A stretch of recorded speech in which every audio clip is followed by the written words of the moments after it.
Hey everyone, welcome back to my channel. If you're new here, my name is Erica with Memory Box Candle Co. and I make videos all about the journey of starting a candle business. In today's video, I'm just basically going to be using this time to prep some of my jars, and I'm also going to be doing a Q&A as well. I haven't done a Q&A in a little while. Always fun to answer your questions. And what I did was over on my Instagram, I basically just asked you guys to ask me some questions, both business and personal. So let's go ahead and get right into it.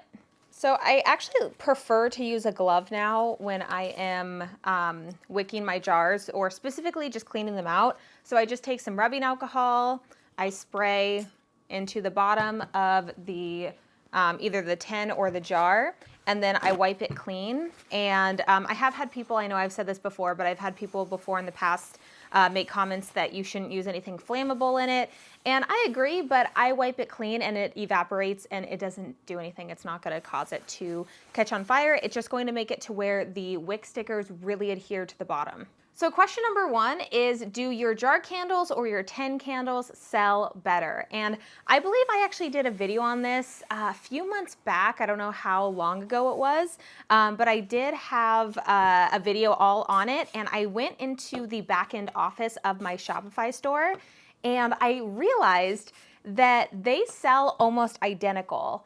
I think it was almost exactly the same amount of larger candles sold as the smaller candles, even though I've always thought that the larger ones would sell more. I think that it's about even with how frequently they sell or which one sells more. The second question I actually combined with another question that I got, and that is, what software do you use to manage your finances, and what are the top business software tools when starting out? So I personally prefer two top ones. If you're gonna pick any of the business tools or business softwares that I recommend, I highly recommend my top two is Quickbooks and Inventora. Reason being is that taxes are something that is very difficult to understand and kind of very daunting thing for a lot of new business owners. So if you go through the startup of your business without organizing anything, when it comes time to tax season, it's just going to make it that more scary and anxiety inducing. So QuickBooks is my bookkeeping software. I pay monthly for the online version. And then I also pay extra for the payroll because I am a corporation. So I have to pay myself every month. Being a corporation, that's just how it works. And for Inventora, that is my inventory software program, keeps track of all of my materials, all of the products on the shelves. I have the business version, so it's connected directly to my Shopify store. So if I update anything on either side, it's just going to automatically connect over, which makes it so much easier, not having to constantly update Inventora all the time whenever I sell something on Shopify. So it's nice that it automatically does it. I also personally recommend to get Canva Pro. You don't have to get the Pro version, but I do. It's what, $12 or $13 a month, something like that. And it is just well worth it with what you're able to do with being able to export transparent PNGs, as well as upload your own fonts. So I use Canva to design all of my labels, and I would not be able to do that if I wasn't able to upload my own purchased fonts. So you can use, I think you can use their free fonts if you want to, but if you really want to stand out, and I've always preached that fonts are something that is kind of, I don't know, it makes you a little bit more unique when you can kind of have your own font that not a lot of people have access to or don't know where to find it. So I use Canva Pro. I also have Flowdesk for my emails. So I think those would probably be the top four that I would recommend. So Inventora, QuickBooks, Flowdesk, and Canva. The next question I believe I'm gonna have to turn into a whole video, and I've been thinking about making a video topic on this, but I do have a question on how you would want me to structure it. And the question is, how much does it cost to set up a container candle business?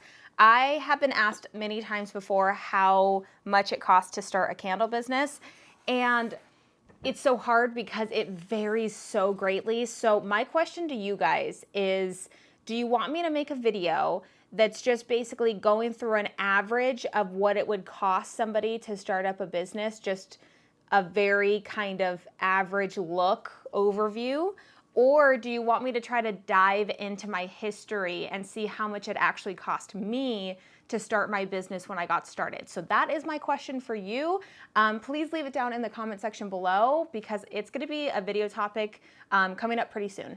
The next question, and I have gotten this question many times, specifically since Chris and I got married back in March, but it's, do you want kids? If so, when? I've gotten this question many times, and don't worry, I'm not offended. I know some people are weird about that or that you shouldn't ask or anything. I think it's kind of normal, you know, to ask about that. And the reason why we got married was specifically because of that reason. So it's definitely something that we're thinking about in the future. So yeah, hopefully soon. The next question is real deep, and it's, how did you not give up when you just didn't have it in you anymore? This question is something that I still struggle with. I still struggle with the feeling of, should I just not do it anymore? Is this really something that I want? Is this really something that I want to put all of my energy and all of my effort into doing? And yeah, I think it comes with the motivation roller coaster, the ups and downs of feeling like everything is going amazing, you're on top of the world. An example of this would be at one of our local markets we made the most money we ever made in one night. And I don't know about Chris, but I was on such a high that night and being like, everything is amazing. Like, we could do this every single weekend and just like, it's just the most wonderful, best thing ever. And then there's always inevitably gonna be a low. And sometimes that low is really low and you just feel like, you know what, I don't wanna do it anymore. And I have felt that many times before. There have been times where I'm just like, I don't know if I even want to have a business anymore. Maybe I'll just delete my YouTube channel. Maybe I just, you know, and I feel like it's normal to go through those feelings. And the only thing that I always recommend to everybody, and this is how I get through all of my emotional ups and downs.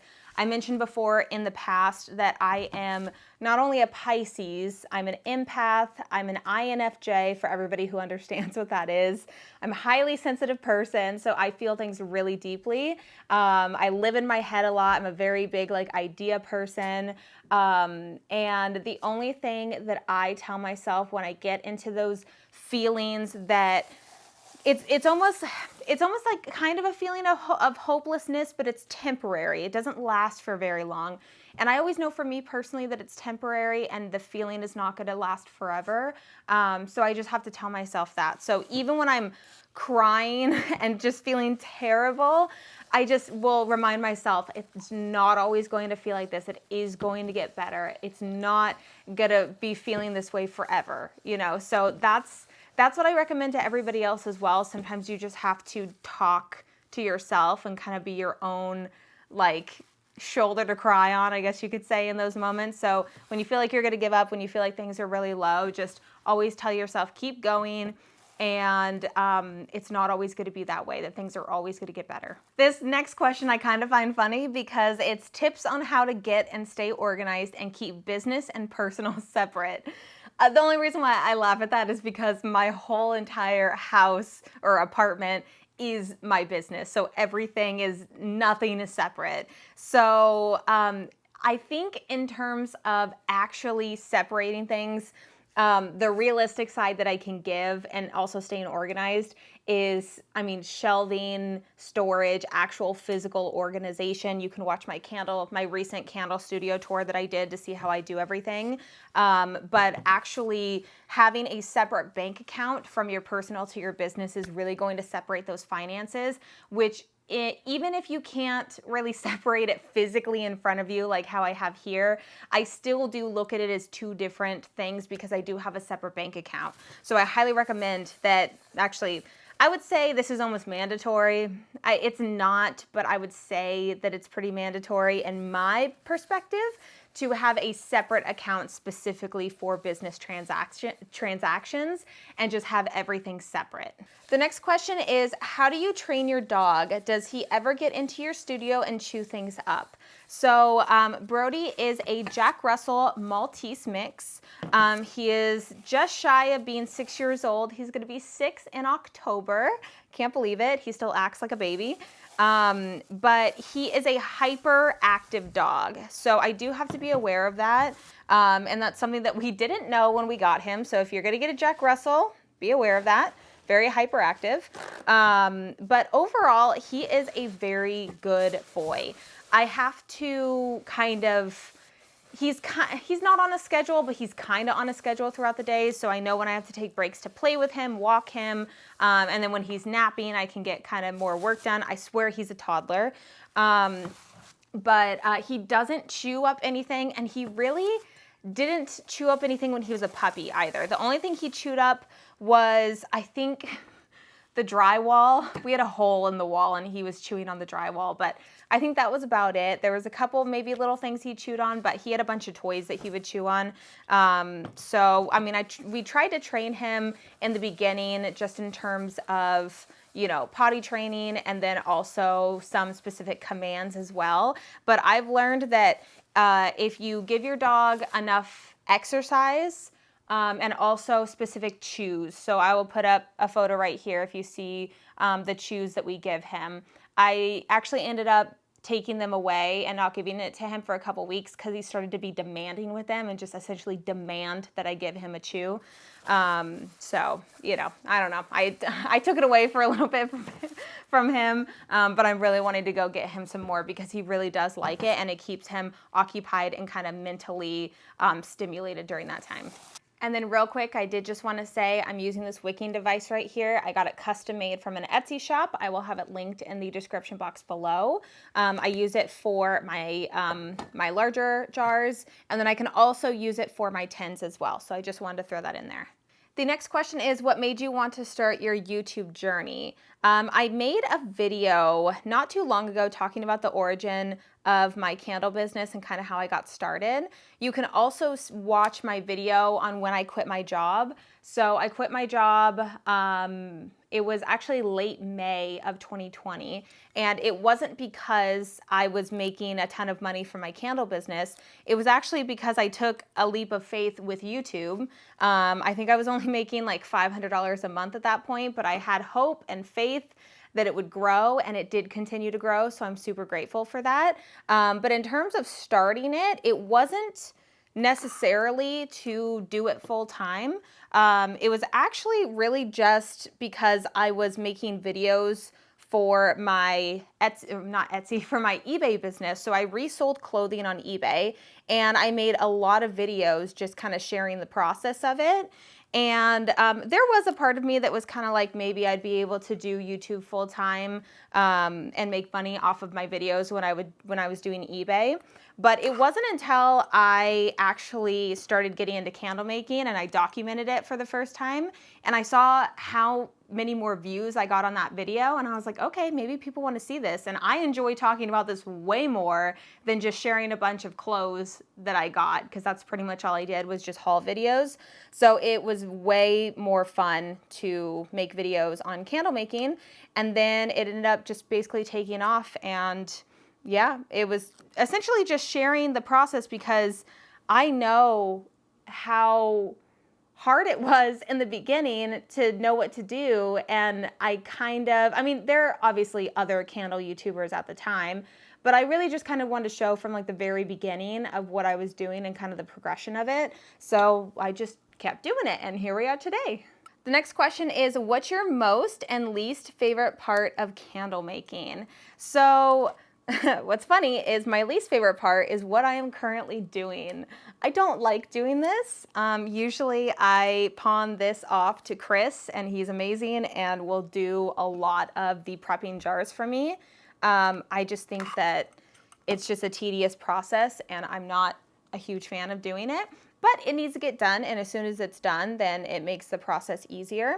And I usually like to have the jars prepped a day or two in advance before I actually make candles, because it's nice to not have to wick the jars and then also have to make the candles later on in the day. And then my favorite part, I would say, it would probably be a couple different things. So I actually really like the the mental confidence that I get when I'm actually doing the pouring of the candle. So when I'm regulating, when I'm trying to get the temperatures right and then having the fragrance oils poured in and just kind of getting everything right with the formulation of everything, I really like that part of it. And that's something that I never really thought that I would like because it involves math and science, and we all know I just didn't do well at that. And then another part is I really like to put the labels on. I really like labeling, having the finished product ready to go, and just kind of seeing the completed product. I have only a couple more questions because I know that Q&As can get really long. But this next question is, what do you listen to while making candles, or is it silent? So obviously right now it's silent in my apartment, but only because I'm talking. So it's really not silent because I'm kind of listening to the sound of my own voice. But no, I could not. Honestly, if we had a TV out here, I might turn on the TV, although I'm really not a huge TV person. I became way more of a TV person during the pandemic, I will say. I watched more TV and more movies than I probably ever have in my entire life during that first like 6 months.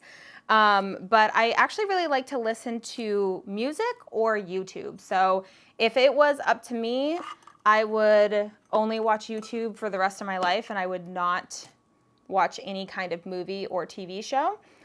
So I just really just put on YouTube videos, and I don't really have any certain type of YouTube video that I watch. I watch all different kinds of things. I really like longer form YouTube videos, so videos that are like 25, 30 minutes or longer, just because it's something almost like a podcast style in a way, to listen to while I'm making candles, something that I don't have to actively watch. Funny enough, I don't actually listen to actual podcasts. It's mainly just YouTube videos that I listen to. So that's, you know, I should probably look into podcasts. I know they're pretty popular, but yeah, definitely not silence. I definitely have to listen to something. And then the last question that I got was, do you have a goal to open your own store? And I know that I've mentioned this before in the past. Maybe it's just questions that I've answered directly on Instagram. I don't know if I've mentioned it in a YouTube video before, but this is something that I think is going to be a long-term goal. So Chris and I have talked about it, that this might be something in the next 15, 20 years that we would look into, or maybe not ever. We have no idea. I think it would be really cool to see a Memory Box Candle Co. store. I just think it would just be like the most incredible thing to see a sign outside of a door or outside of a building. But in terms of what our goals are for the future, you know, kids, starting a family, all that kind of stuff, I just don't see that as being kind of a very realistic option for us at this stage in our lives. But it's definitely something that we may look into in the future. And again, that's just something when it comes to life, you just never know what's going to happen. You never know what life is going to throw at you, what things are going to change, how your opinion and your views are going to change. I mean, over the last 5 years, I would have never imagined that I'd be where I am today. So in another 5 years, we never know where we're going to be. So just kind of going along for the ride. But that is going to be it for today's Q&A video. I really hoped that you enjoyed. I hope that maybe you were prepping jars as well, or making candles, or working on something for your business while you were listening to me talk about answering these questions. If you have any more questions, you can leave them in the comment section below. If you enjoyed this kind of video, be sure to leave it a thumbs up, as well as subscribe to the channel if you haven't already. Also, don't forget to follow me over on Instagram at Erica Marie Morris, and I will see you guys in the next video. Bye guys.